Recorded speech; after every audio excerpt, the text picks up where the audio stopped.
जो करते रहोगे भजन धीरे धीरे, जो करते रहोगे भजन धीरे धीरे, तो मिल जाएगा वो सजन धीरे धीरे।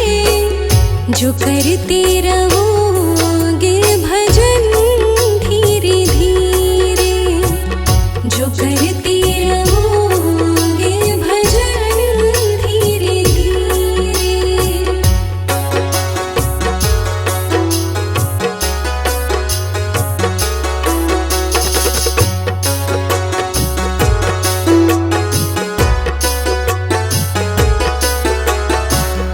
अगर उनसे मिलने की दिल में तमन्ना,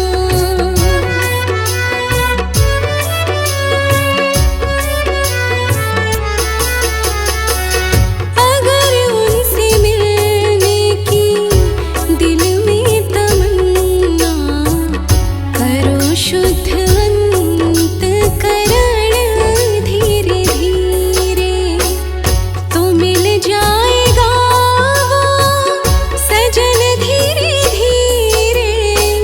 जो करते रहोगे भजन धीरे धीरे, जो करते रहोगे भजन धीरे धीरे।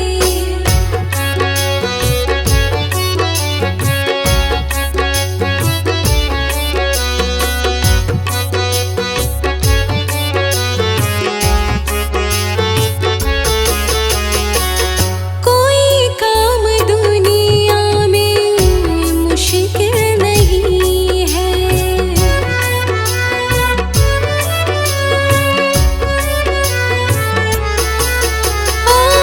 कोई काम दुनिया में मुश्किल नहीं है।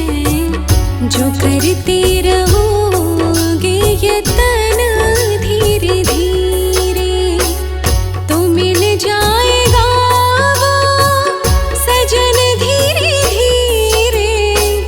जो करते रहोगे भजन धीरे धीरे, जो करते रहोगे भजन धीरे धीरे।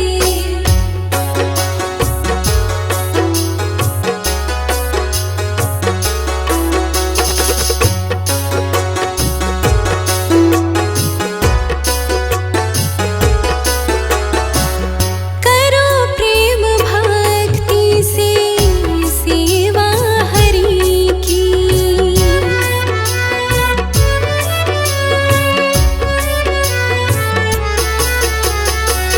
करो प्रेम भक्ति से सेवा हरि की, तो मिल जाएगा वो रतन धीरे धीरे, तो मिल जाएगा वो सजन धीरे धीरे। जो करते